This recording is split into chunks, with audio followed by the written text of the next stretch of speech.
Hi, hello, welcome. BN146 here, and you are very warmly welcome to this the very grand final of this 2020 KCC Invitation. I mean, it's been super exciting. We've had so many interesting matches, and now we finally get to see the grand conclusion to this event. This is the top seed versus the third seed, the national champion versus the second strongest player in terms of FIDE classical ratings. These two have been rivals since forever, have fought basically for every national championship that there has been since I started following chess. And it's actually fitting that they get to play in this final to decide who wins this very prestigious tournament. So I mean, we're very happy to have both of them play, and yeah, this final is set to be cracking, isn't it? The games have already started.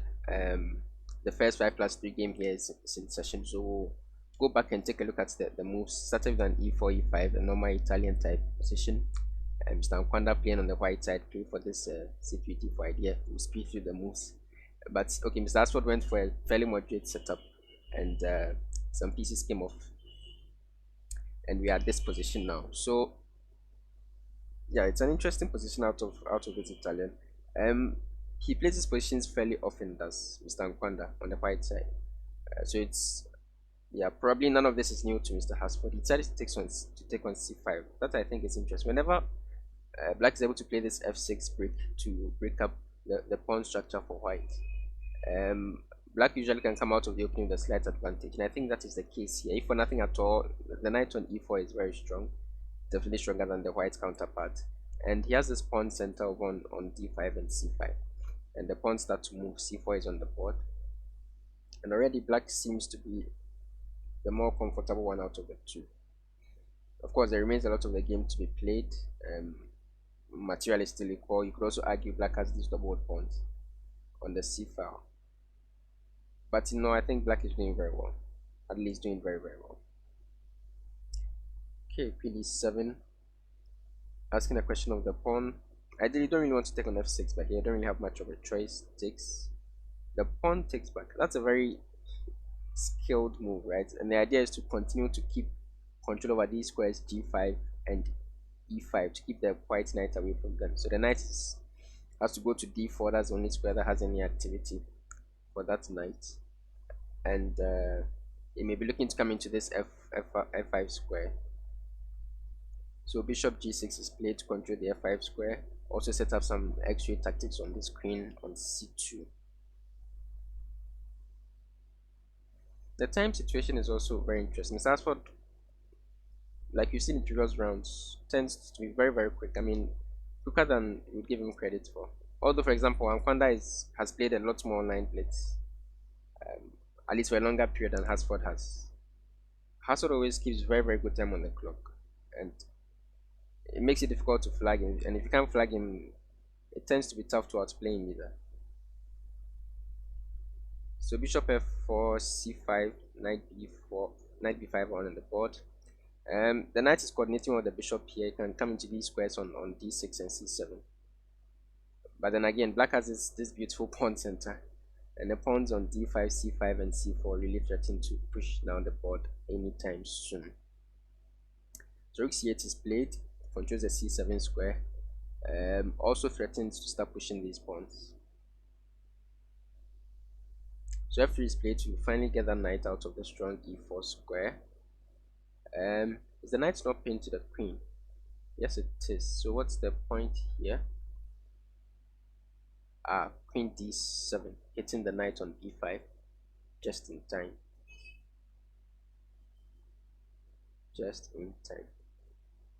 Another thing, whenever you have a good position, the tactics tend to favor you, right? Probably he didn't foresee this queen d7 resource, but just because he has a better position, you find that you always have these resources to bail you out. Okay, so the pieces have come off. White did get a pawn for his troubles, but black still maintains quite good control of the position. Now his rooks are very powerful, although he has this ugly looking bishop on g6. His rooks sort of make up for it. He has a lot of the central control. But okay, the pawn is on d6, is held by the bishop, so white is also not doing badly. Queen takes b2, which means that the c pawns are now passed. They may be double, but they are passed. So Black has a pass one on c4. White has one on d6.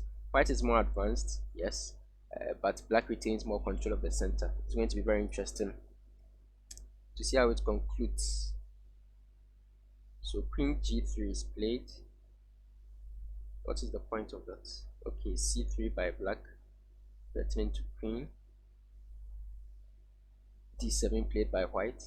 Who queens first? I think black should be okay, but white is threatening queen, bishop c7. Queen drops back to b7. Yeah, bishop c7 is on the board.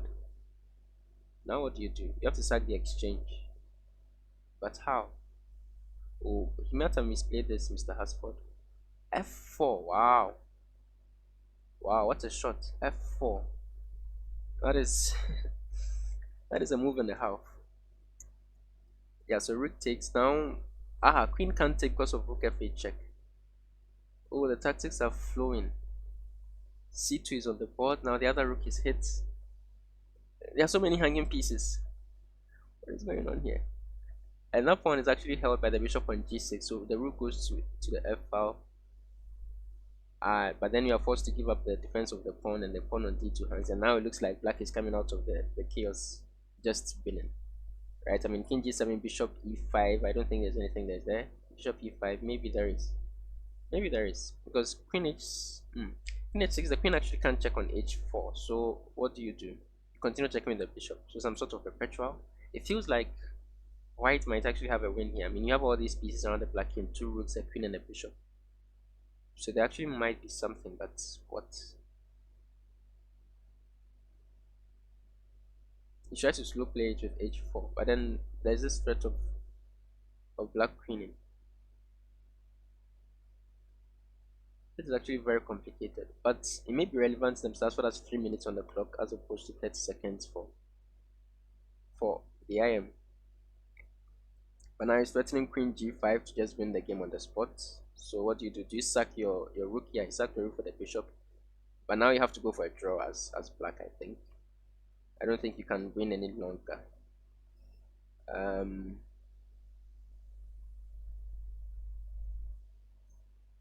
hmm.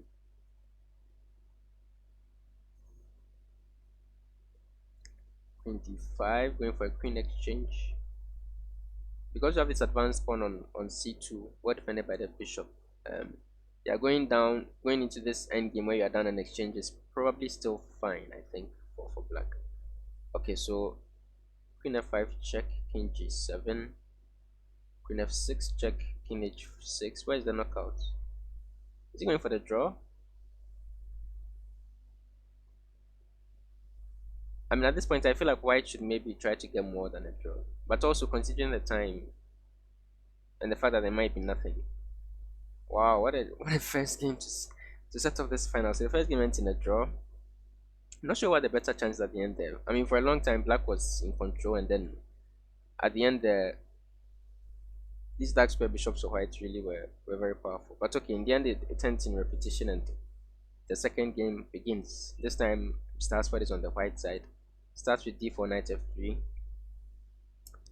and then c4. So and then Mr. Anquandah goes for this Queen's Indian structure with e6 and b6, bishop b7. Hasford continues going for a Catalan setup with g3 and bishop g2. Queen c2, knight bd7, e4, seizing the center. So how do you fight back as black here? Play e5, of course. Now white has a choice whether he wants to go d5 or he wants to maintain the pawn. So he does go for d5. Could have also played something like bishop e3 with d1 to maintain the pawn there, and then this sort of clamp on e4 and c4. We're going for d5 really changes the nature of the position. And black goes a5 here, very instructive. He wants to put his knight on this c5 square, and he plays a5 to stop b4 from white to sack the knight in the future. Moves have been played: h3, h6, knight h4, with the knight heading into the f4, f5 square. The knight just landed there. Black's knight just came to c5. Bishop goes back to c8 to attack, and will probably take the knight over there on c5. So the knight comes back to e3. Wow, this is a very interesting strategic battle. So white has a lot of space, right? I mean, with the pawn on d5. But then black is going to lash out with this f5 push at some point after he prepares it well, and he's going to argue that all that space doesn't really do a whole lot.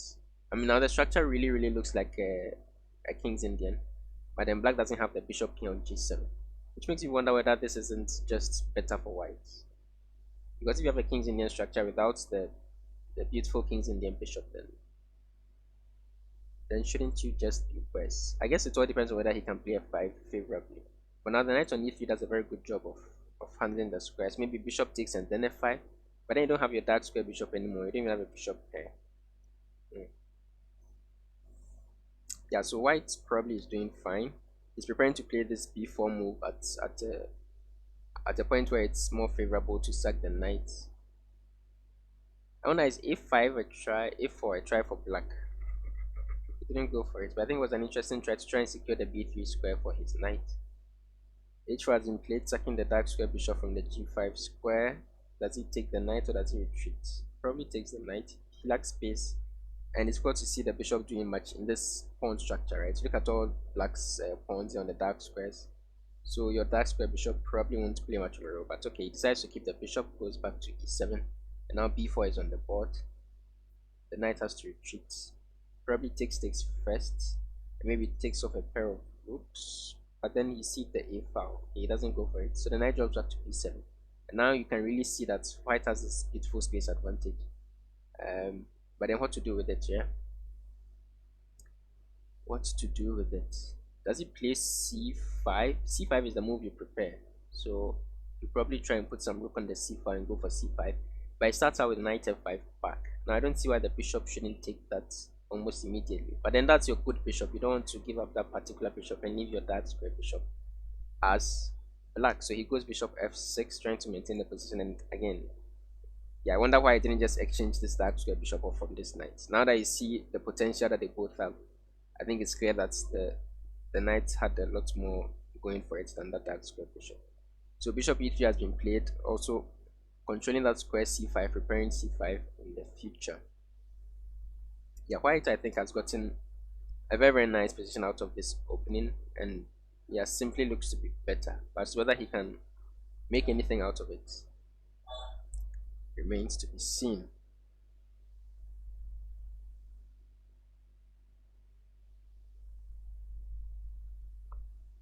Rook e8. Yeah, so rook ac1 has been played. The knight dropped back to f8, and again with a little space it's difficult to maneuver because you don't have squares for your pieces, which is why it's always a good idea to exchange those pieces when you get the opportunity. So knight b5. Now white is making some moves over here on the queen side. You don't really want to take and then isolate your weakness on the c file. So, and if you leave that knight there, it is a very strong knight on the 5th rank, so it's kind of annoying. What to do? Okay, so he just ignores it, which is probably the correct approach. I mean, what the knight on b5 also does is that now c5 is not coming anytime soon because the knight would hang. So knight came to g6, queen d3 has been played. The knight has maneuvered all the way back to c7 to try and exchange of the strong knight on f5. Yeah, so you probably take, I think, as white, because I don't really want to let him take and then, yeah, so you take, you don't want to get your pawn on f5. You're going to maintain the structure here. So you take, the rook takes back. At least back has gotten a pair of pieces off. Now I want that you play for, okay, now that the queen is protecting the knight, you can play for c5, and he goes c5. Finally the move has come through, and the reason it's so annoying is that you really have to take because he's threatening c6 to just fork stuff, and then whenever it takes that you take, you're going to expose your pawn weaknesses either on c7 or on d6. There will be a weak pawn for white to play against. So white has actually done pretty well in materializing the advantage. There's also ideas of x-ray on the c file with the rook against the queen. So black does need to figure something out here.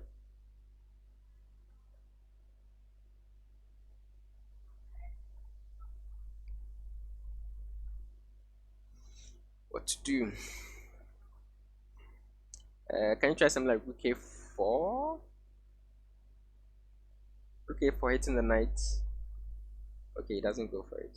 He takes the knight, queen will take back, and then rook a4, or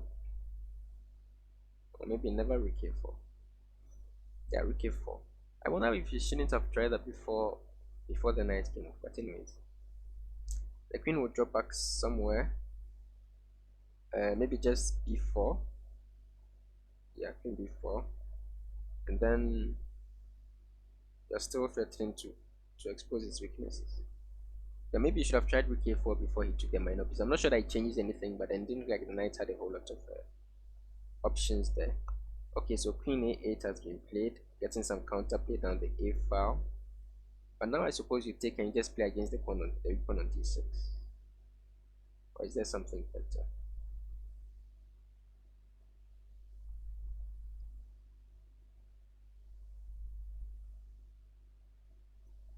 Ah, he goes for c6.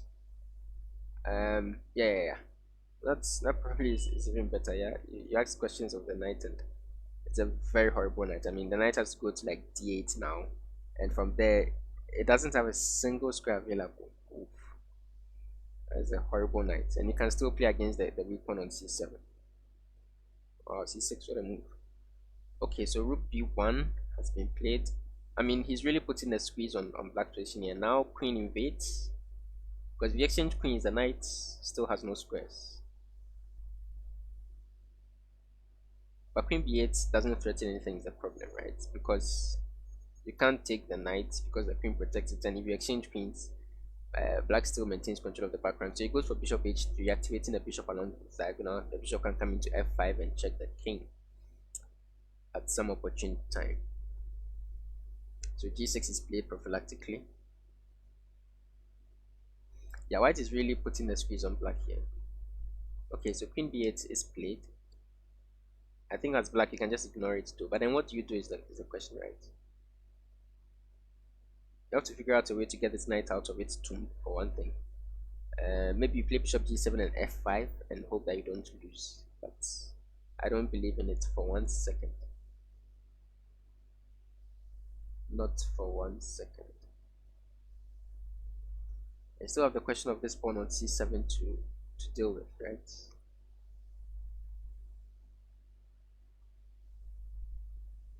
I mean, even something silly like queen takes queen, rook takes queen, and rook b7 looks pretty strong, because even if knight takes pawn takes rook b8, rook b1, you have the threat of bishop a7, and I'm not sure what white does against it. Okay, in that particular position, he probably has something after like c5. But I mean, it just shows the potential that white has here. It's just a very, very good position for white still. And black has a lot of questions to answer. Also, he's down to 45 seconds now, and yeah, it's not looking good. I mean, he's still equal in material. Anything can happen, but he just has a horrible position. The squeeze was applied so effectively by Mr. Hasford. Very skillful play. Space is one of those imbalances that is tricky to manage, and in an unskilled hand can really be badly dealt with. So black goes in for a pretty radical solution. He sacks the knight. There might have been some tactic that I missed that meant the knight was trapped, because other than that, I'm not sure why he sacked. You don't really get any initiative for sacking this piece. So the knight might have just been hanging for some reason. But he decides to sack the knight for a pawn, and he has next to no counterplay. I mean, he's not getting anything from it. White will play b7 here, win some pawns. It's just completely lost. You can actually, okay, no, that's way too much. So, okay, bring the other rook into the game. I was thinking of doing something silly like bishop b6, but that's extremely unnecessary and also doesn't work. At some point, though, it could work. Yeah, bishop h3 is just killing, of course. No, so bishop h3 existed in the last move, right? And now this move, rook 4 to a6. You can play just bishop d7 and hold the pawn down. He does just that. King g7. How do you finish this off? He exchanges rooks on 8. and then goes f4, striking in the center. Probably very timely, right? You do also have a bishop pair, so opening it up like that should favor you and make your dark square bishop stronger. What he is left to do is an isolated pawn on e4 that white may attempt to target, but then black bishop is trying to get active, so you play rook b7 quickly, yeah, to ask questions of that particular setup. I mean, yeah, that simply doesn't work. And with less than 10 seconds here, I don't really see any miracles happening now. I fully expect white to win this game. He dropped the pawn on c7. He doesn't have anything close to a mating attack here. Yeah, so that really should be all she wrote. Rook f2 played, g5. The other pawn falls on d6. I mean, he does very well when it comes to finding these complications that Mr. Anquandah, but here in this particular position, I don't think there's anything left. White is just crashing here. So rook c2 to try and pretend like he's defending against something, but the bishops control all the squares that the pawn queens, and even, yeah, bishop e6 is a nice touch, just winning another pawn. Maybe just rook takes to push the pawn. A couple of spy checks here in there, but no, this game really should be. Oh, the bishop was dropped, but I still completely lost. That is a shame. That is a shame. Yeah, so bishop d5 here holds everything together nicely. We're going to play c7 next. c7, and the king has to go back to g7. No, g7 loses. Does everything lose? h7 is forced. Probably everything loses. So he gives up the bishop, and now it's really just lost. Just an extra piece up in an endgame. He goes for the simplification. Why not? The rook is trapped after all. Yeah, and then it's just very simple. The bishop is going to stop the pawn. The king is going to head the other pawn up the board. With an extra piece, you're always going to be able to win tempo when you need to. Yeah, it goes for this. You sacrifice your bishop for the pawn, and the other pawn is passed and long gone. I'm not sure why he's playing on here. This is, I mean, you're either playing for stalemate tricks or you're playing for disconnection at this point as black. Okay, so you have the classic king and queen versus king and queen and bishop versus king.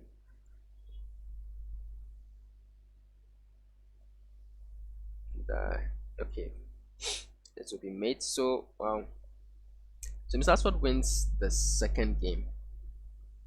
An excellent display. I mean, I don't remember seeing a single mistake. That was such an excellent game. Right from the start, he got the space advantage with the pawn pushed in the center with d4, and he just converted it so skillfully. That was impressive. I mean, that was really a touch of class. So he wins the second 5+3 game, which will be crucial going forward, right? Because now Mr. Anquandah has to win at least 2 more games in the 3+2 section to equalize the score. So the scoreline is 6-2 now, with a 4-point advantage for FM Hasford. So the 3+2 section will start up next. Off in the 3+2 section, Mr. Anquandah starts off on the white side. Plays 1e4. Hasford goes for a Sicilian with a nudged off setup, but then okay, bishop b5 is played, which changes the position somewhat. Then it becomes a bit more slow, a bit more maneuvering, and then he goes for these Maroczy bind structures. That's Mr. Anquandah. We saw him employ similar structures against Ben in the semi-final, and he plays them very well. So he goes for the setup with f3, bishop e3, queen d2, rook c1, normal stuff. Mr. Hasford goes for a couple of exchanges and plays for b5. So this is how you play against Maroczy bind, guys. He's really, yeah. This is exactly how you play. So b5 is one of the breaks that you prepare against the Maroczy. The other being d5, but b5 is easier to achieve than d5. I mean, he has pawns on c4 and e4, so d5 really tends to be very difficult to achieve. But he has gotten in b5, b4. Now the c file is open,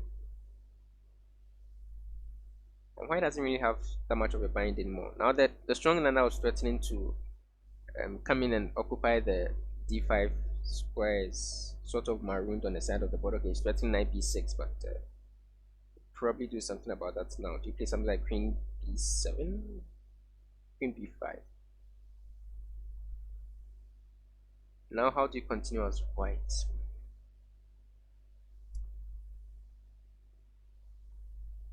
Another effect of this pawn structure is that for white, the dark square bishop has become absolutely necessary, right? Right, all your pawns are on the light squares, and you need to e5. Wow. No, there are structures where you play e5 and you get a lot of activity in exchange for even up this weakness on d6. But I do not know this position to be one of them. I mean, in particular, when white plays for this Maragzi bind, they usually have a lot of pressure down the d file. So there's something tactical. There's nothing tactical, right? Ah, he gets in d5 immediately. Silly me. No, yeah. So yeah, when you get in d5 immediately like this, then it's just very good. No, yeah. So I mentioned d5 being the other brick that you want to play against the Maragzi.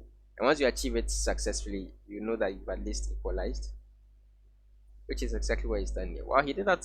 He made it look so. I mean, it is not easy playing against the Maragzi, but he's done it very well. Makes it has made it look a bit easier than it should.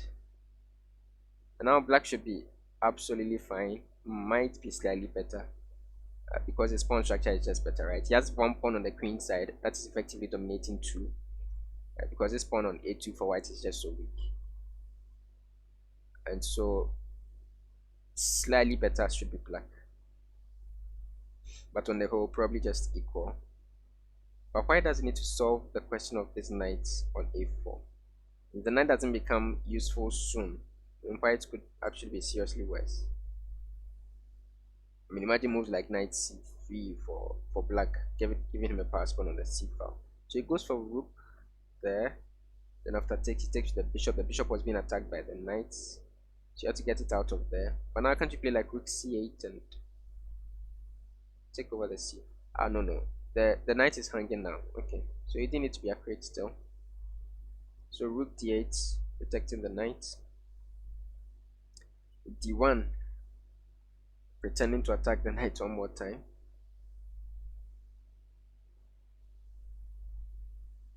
Bishop f6, good prophylactic move. I mean, and now the knight isn't pinned any longer, so now there are ideas of x-ray attacks on your queen with something like knight f5, so you probably need to move your queen away somewhere. So the queen goes to f2, holds down the bishop some more, nice and solid. Now can you go knight c6 here? Knight c3, he goes knight c3. Rook takes rook, I guess it's almost forced, right? Yeah, basically forced. Or else you lose a pawn on the a4 square. So rook takes rook, bishop takes rook will probably be played. And now again, like I mentioned, because you didn't solve this problem, the knight on a4, as far as you, it seems like you are already a little worse, maybe more than just a little. You don't really want to take and give black a pass pawn on the c file this early, right? Although it could be okay, because then you free up your pawns, which are also passed and connected.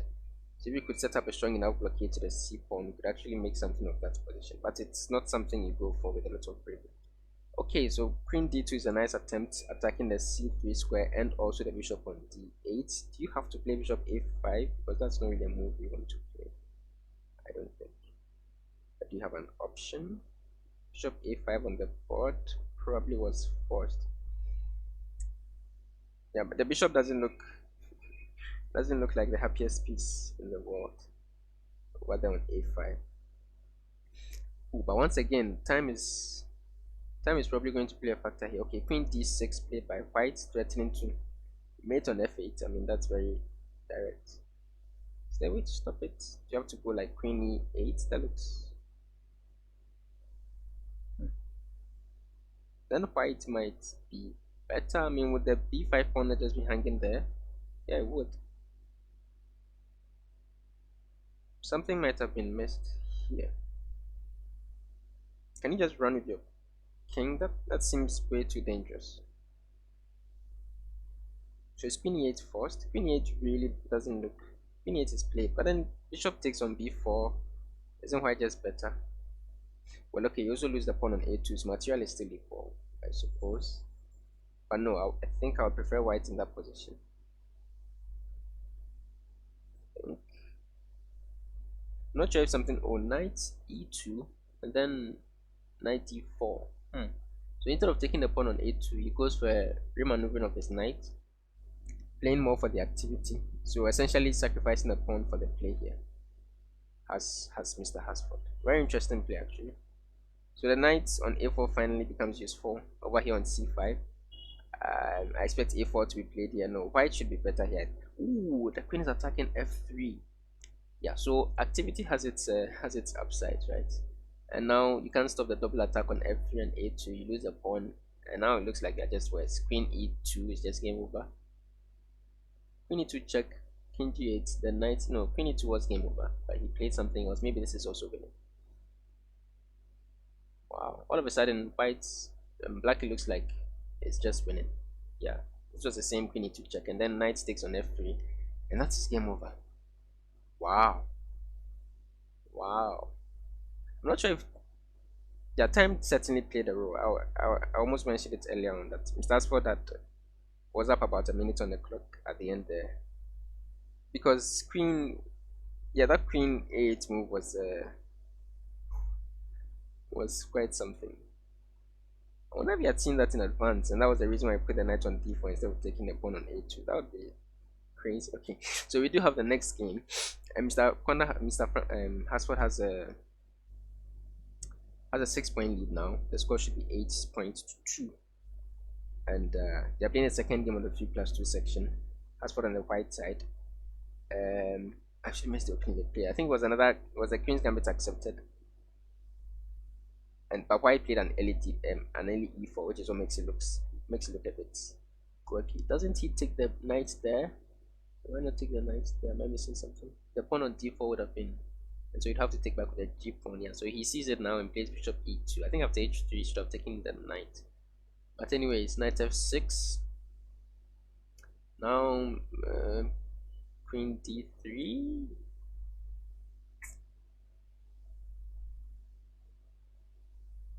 Or bishop g5, of course. Black probably castle, bishop e7. Can't guess a single move. Queen b3. Oh, hitting the tender b7 square. b6. I wonder why I didn't even consider something like queen c7 there.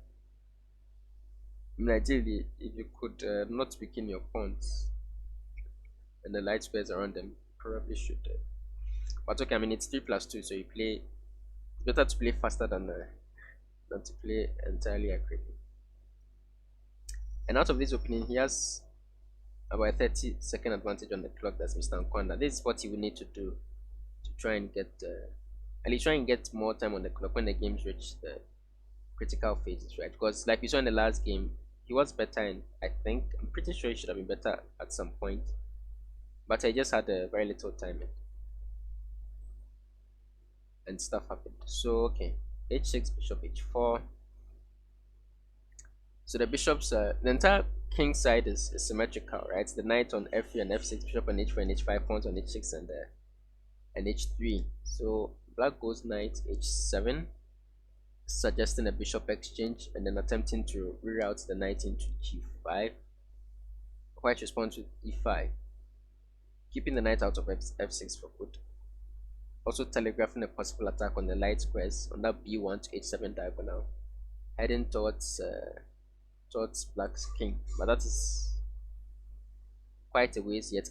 What is an immediate threat is the maneuver knight e4 into d6, right? That juicy d6 square. Looks like a knight to do very well there. Okay, so knight bd7 from black, probably going to play c5 next. c5 I think is fairly necessary. You need to chip against the support of the d6 square, or the knight on d6 will be very strong. So c5 has been played. As white, can you play d5? You might actually be doing very well if you can play d5 successfully. I'm not sure if it works tactically, because takes queen takes, then bishop takes f3, and then your pawn on e5 would fall. So it probably doesn't work. So you have to take, and then bishop takes f3 is inserted anyways. So bishop takes. Does he want to take back on e5? Yes, he does. And he hits the bishop, but then you can just take on b6. Do you win a pawn? No, you don't win a pawn. He starts to push. This is where you do get. Oh, that's very nice. And the knight can take, but it's not an easy decision to make, because I mean knight d6 and then you have all sorts of tactics. So he plays rook c8 first, and now knight d6. Yes, knight takes on f2. Couldn't you have taken? Okay, the knight hit the rook. Wow, this sequence might actually be very very strong for white, because now you have to play rook c8 back, and rook d7 for white is possible. That's at least a pawn. No, white might be winning already. I mean rook d7, I expect. We'll go knight d6 back. Rook c7 again, I guess. It's almost forced at this point. But he goes rook d8. This I find a little... Okay, so knight works its way into b7, hitting the rook once again. You have to exchange rooks. Probably we'll go rook c8. Rook c8 on the board. And now b4. So why can't you take that pawn exactly? b5 play to stop white from playing b5. Not sure why I couldn't take that pawn. a3. Yeah, so it was actually very impressive how Mr. Hasford converted his advantage into a pass pawn over here. Because Anquandah tried to muddy the waters a bit with this intermediate bishop takes f3 and then knight takes e5. But then just missed that white could go, rather than taking the pawn on b6, could push c3 and c6 and have this passed pawn. Now the passed pawn is a huge thorn in the black position, and it makes all the difference here. White is just much better here, probably just winning already, all because of that pawn. But he gave up the pawn. Okay, after knight g5 there was no way to hold the pawn, so he gave it up. And then he didn't stick on b5 because of maybe some pin ideas with rook b8 that looked like they were working, which means black has equalized. Black has gone up in material, up a pawn now, but then his pieces are still so passive. So after f4, knight goes back to a7, rook d7 can be played. No, it looks like white still has at least good compensation for that pawn. I mean, he looks like he's going to forcefully win the pawn back, and might still be better even though it's a pawn down. So queen f6 played, hits the f4 pawn. That's good. Queen e4, holding everything together, also getting tempo on the rook on c6. So what do you play here? You play rook fc8.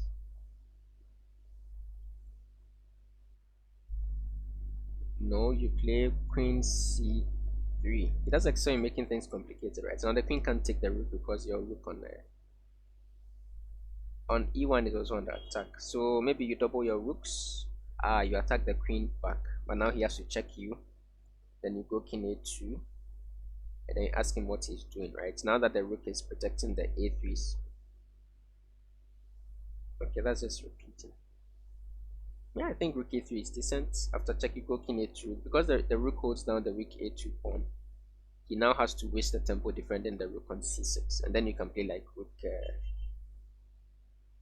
to a7 and double or something. You pretend the position once again. Why? Am I missing something about it? Oh, is knight f6 a threat? No, but he has to waste the tempo. Oh, but he goes for knight f6 as Anquandah. What? What is this? So if takes, the knight can't take back because he'll be pinned to the rook. Does this actually work? That'd be crazy. How would you spot that? Knight f6. So queen takes, knight takes queen, then you play rook a7. Oh, rook there. Then knight takes knight. Isn't black just up a pawn? Black is up a pawn. So here you play rook. No, no, you don't give him a passed pawn. Okay, he has to hold.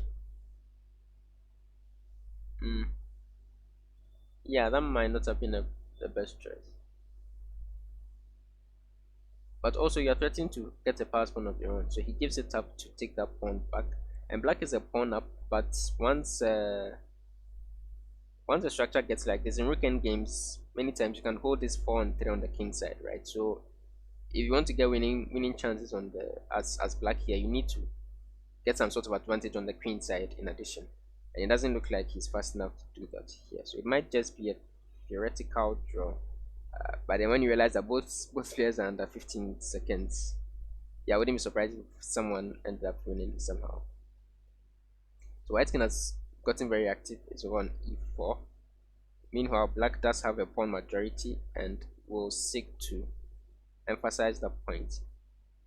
White king has gone all the way, the traveling king, to c4, and now does he want to play rook b5? That probably doesn't work, right? No, that doesn't work. So what do you do? I have to deal with this passed pawn. Oh, but he dropped the pawn on a4. Oh, that might have been important, right? Now you're not even a pawn up. Now it's just a dead draw. Okay. So yeah, the position is just drawn now. I don't think anyone loses this position. I mean, many people lose this position, but I don't think either of these two players will lose this position. Um, I mean, they both play pretty well, even in time trouble. They're both fairly composed, but now we are just dropping a pawn on b5. What is white is just winning? Wow, how does that happen? Oh, that is such a shame. I mean, black entered this endgame a pawn up, and was the only one who had any respectable chances of winning.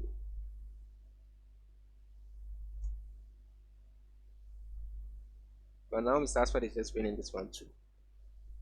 Game over. Wow. Wow. So now it's 8 gap. The scoreline should be 10 points to 2 for Mr. Hasford, and he's running away with the final. I mean, he's won every single match in such dominating fashion. I don't think a single match has gone to bullets. I think did he play bullets against Selicam? Also, is the Selicam match the toughest he's had?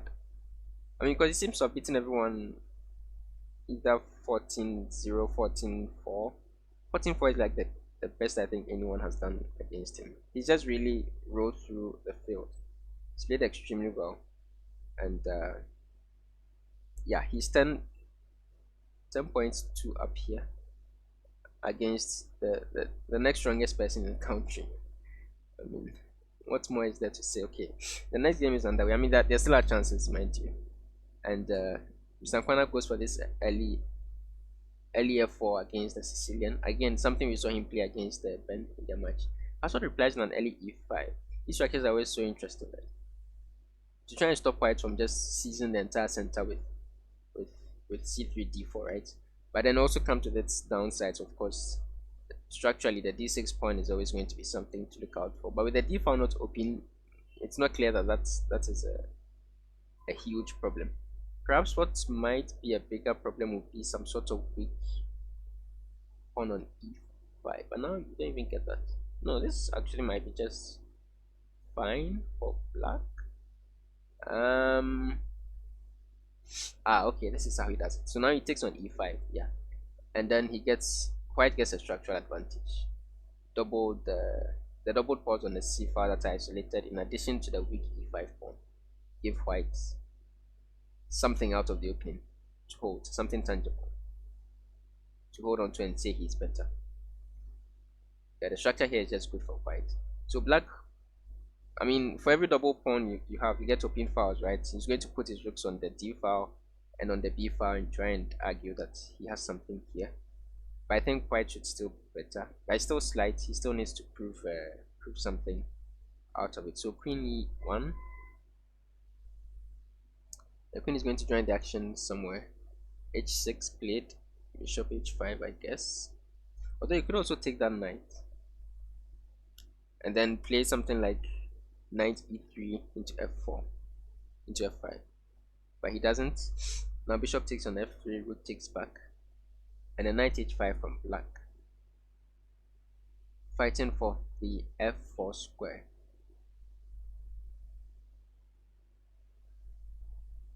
Feels like black is equalizing.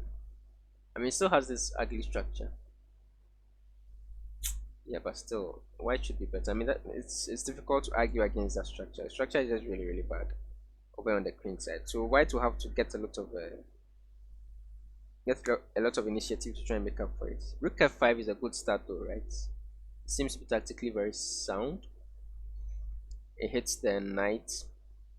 You don't really want to take the bishop and bring his queen into the action more. And if you play knight f4, there's this tactic with knight takes e5 at some point, right after maybe a does it work? Maybe not just yet. After some sort of bishop exchange, there are some knight e5 tactics you need to look out for. But black goes for g5. Ooh, spicy. Okay, so the bishop will drop back somewhere. Maybe f2. Yeah, g5 is one of those moves that might just be good, but might just be very very bad.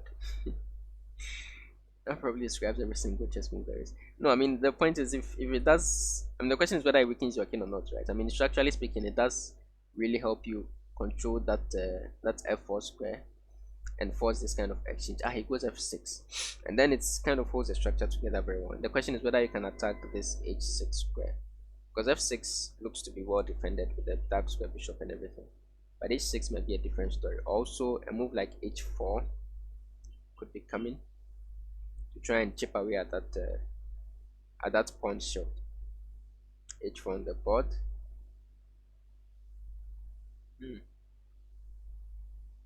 Still not simple. White is still for choice for sure, but it's not simple.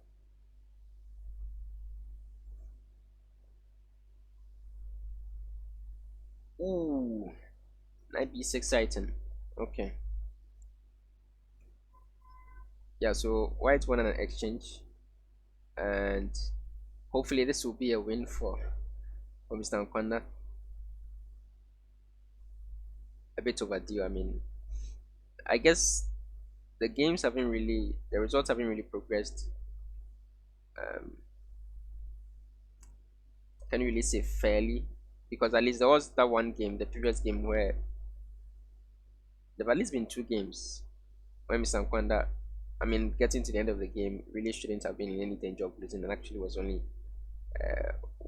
only one playing for an advantage. But then some blunders have happened, and Mr. Hasford has found some very very resourceful moves to pick up points from even those games. And now queen h3 threatens rook g5, so the queen drops back to f7.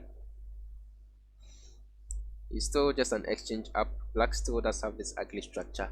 Oh, then rook takes g5 still works. He argues. Pawn takes and your rook falls. Yeah, I don't really have a choice, do you? You have to take it because the alternative would lose you the queen for nothing. So you lose the queen, then like queen f5. Sankwana should win this one. It goes queen h7. And the rook and the piece in many positions can play against the queen, but this is not even close to being one of them, I don't think. Your pawns will fall, and his passed pawns will prove decisive. Also, the bishop that black has is just horrible. All of black's important pawns are on the dark square, so that bishop is very, very, very limited. It's nowhere near the kind of bishop that can challenge a queen. That being said, stranger things have happened. Okay, so the rook gets onto this open f file. It wants to invade somewhere, I suppose. Rook f4. I mean, yeah, there's no targets is the problem for black to attack, right? How do you do anything? Yeah, so queen c4 attacking the big a6 pawn. You play, okay, I guess you can play g4 g3 and then threaten rook f2, but that is highly theoretical. So queen checks, king d6 will be played, protecting the pawn on c6. And now What to do? You do have a pass pawn on the a5, I can just push, but I kind of want to figure out something against this rook f2 idea. Okay, it just goes a4, but then rook f2 goes back, rook takes, maybe it goes king f1, queen b8 check, and then like queen g8, yeah, queen g8 check, and then push a5 a6. Okay, so Mr. Anquandah should win this one. I don't know, but the rook goes to a2. Still not simple. Checks one more time. There aren't really any forks in this position yet, I don't think. So how do you win this? Ooh, he's actually going down on time. He has less than 20 seconds left. He needs to figure something out. Okay, this is simple enough. So the pawn will drop. Is the point. Ooh, he can't take the pawn because of bishop a4. Clever. So kid. Ah, rook f2. Oh no. Oh no. Oh, what a shame. Rook f2. Oh, what a shame. I don't think I can even get a draw here. That's right. Probably that structure loses eventually. I mean, there are just too many pawns, right? You can't exchange them all off. And if you don't exchange the pawns, even if just one of black's pawns remains, he's going to win. Oh, that is such a shame. Oh, that is such a shame. I mean, he was just completely winning. There was just no. And he even saw that the slightly tricky bishop a4, but then to miss rook f2 was. I mean, he was also below 15 seconds, and yeah, stranger things happen. Well, repetition. It feels like there should be a win in there somewhere for black. I didn't even stop analyzing the position. Maybe the black king should come all the way over here to the queen side. Probably should be win. But okay, Mr. Aswad goes for the draw. I mean, it will feel undeserved to try and win that position when it was so completely lost. So that will be a draw, which will bring the score up to 11 for Mr. Hasford and then 3 for Mr. Anquandah, which will mean there's only one more game left in the 3+2 section. So a win for Mr. Hasford would actually seal tournament victory. Yeah, for him. Wow. I mean, it's a bit of an anticlimactic final if he's going to win in this fashion. But also that'll be extremely deserved. But also so unfortunate for Mr. Anquandah, right? I mean, at least in this game and a couple of other games, he really should have won. He seems just not to be in the sort of tip-top form that he was in yesterday in the semi. Okay, so this is the final game in the 3+2 section. This what starts from the white side with another d4, c4, g3 Catalan type setup. This time, Anquandah goes for some sort of a Dutch with f5, with f5, knight f6. Very interesting. The point, of course, is to mainly fight for this e4 square. And Mr. Aswad has done something curious. These knights on h3 and f3, it's not normal, is it? I'm not sure what the point of it is, too. Because the knight on h3, of course, is the one that you have to question. I mean, what is the knight doing there? Is it going to g5? You're just going to play h6. Is it going to f4? I guess, but then why? Why is it so important, right? It's interesting. Okay, so e5 played by black. Black meanwhile has made fairly normal moves and is breaking in the center now with e5. So why is he not just equal here? Okay, the pawn on c4 gives white a bit more space, and then he goes for d5. I would have taken, I feel, either taken or left the pawn there. These e5 pushes, allowing this sort of e4 stuff for black, something like h6, g5. Yeah, it can get crazy, it can get out of hand. But then we saw how he managed one of the first games that he played, where he had the space advantage on the queen side, and he played it excellently. Maybe he can handle this position too similarly. Also, black doesn't seem to be playing for the kind of king side storm that he should be. Because if he doesn't on the queen side, it should be worse. Okay, now he goes for a4. Knight d4 expected. Wait, but is the pawn not just falling on c5? Why not push c5 a bit prematurely? What was the point? The point was for black to take at some point to the d6 pawn so that white would have the push d5, unveiling the bishop's x-ray attack on the rook all the way on h8. So the point of black's e4 move was to block that diagonal of the bishop, and now it's just a pawn. Very nice tactics going on here. So now black has won a pawn, and Mr. Anquandah has actually played very well in this and many other games, but he seems not to be able to finish the games to the same level. Now he's just up 2 pawns. I mean, he's just already winning this black. Very nice. Okay, so knight f4 is finally played, and yeah, the knight on h3 didn't do a whole heck of a lot. I'm not sure what the idea was, but probably didn't work out the way it was supposed to. So bishop a2 gets some tempo on the rook on b1. Rook a1 is played. The bishop maybe will go back to f7, or he plays something else. Those are the two options, right? He either plays bishop f7 or he plays something else. I can assure you one of those two things will happen. Okay, so he goes for queen e5. It's the rook. Rook takes. Oh, queen b3. Where's queen b3? And the knight controls the d5 square. Oh man. Rook f7 in the last game, and now queen b3. Oh, what a shame. Again, what a shame. Wow. Yeah, it's just been a tactical knockout. And now Hasford is up what exactly is here?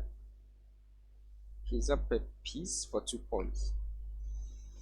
The 2 pawns are connected and passed, but it's still so early in the middle game that it feels like the piece should be stronger.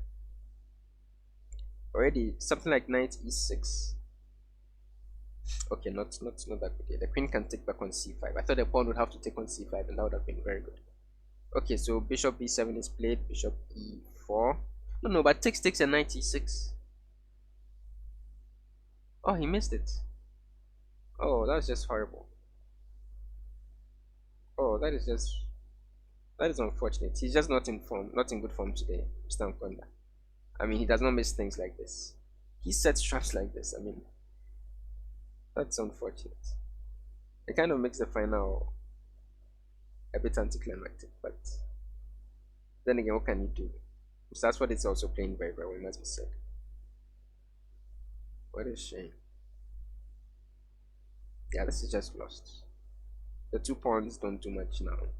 Now you're down a whole rook for the 2 pawns. Nowhere near enough. Nowhere near enough. You might have had a bit of fights. Yeah, queen e6, centralizing the queen. That's a killer punch. And what do? You're losing a pawn on f5 or on c6. I mean, you can play on, but probably just resign here. Oh, and he does.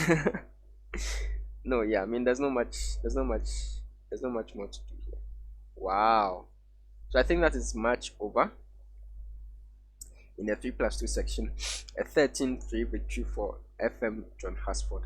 I mean, yeah, excellent chess played throughout the event. So consistent, so fast too, in spite of his supposed inexperience with the system, with the online play. But so fast and so strong. I mean, he just played very, very well. A huge congratulations to him. Very deserved winner. Yeah, I mean, what can we say? The best. He's still the king. He's still, I think, the best player in the country. And yeah, it's been a pleasure having him and all these other strong players play. I guess that will bring us to the end of the entire tournament. That is I'll miss these matches. I mean, they were also exciting, so interesting. I mean, the players they all did so well. We had so many interesting games. So many exciting matches, many that went to Armageddon, so many enterprising players. It was such a thrill to see the creative players show their stuff on the board. I mean, there are so many people who don't get chances to play tournaments often over the board. So I think it was a very good experience for them too, and I really enjoyed everyone's play. I think everyone really played their heart out. Wow. Okay. So I guess that officially brings us to the end of the KCC Invitational 2020. Thank you very much for joining us on this thrilling ride. I've been your host, Bianon46. It's been a pleasure commentating on some of these matches. Unfortunately, we couldn't get as many matches as we'd have liked, but I think we still got like 5 or 6, which is good enough, and they're also so interesting. Um, yeah, so check out the others if you haven't seen them. Thank you very much for tuning in. Please subscribe if you haven't already. Drop a comment, drop a like. Let me know what your favorite part of the tournament was. I'll try and do like a favorite moments video. Take a look at my favorite moments of at least the matches that we uploaded. There were a few interesting ones. Yes, maybe I'll do that sometime during the weekend and upload it. But okay, thank you very much for tuning in. Enjoy your chess and goodbye.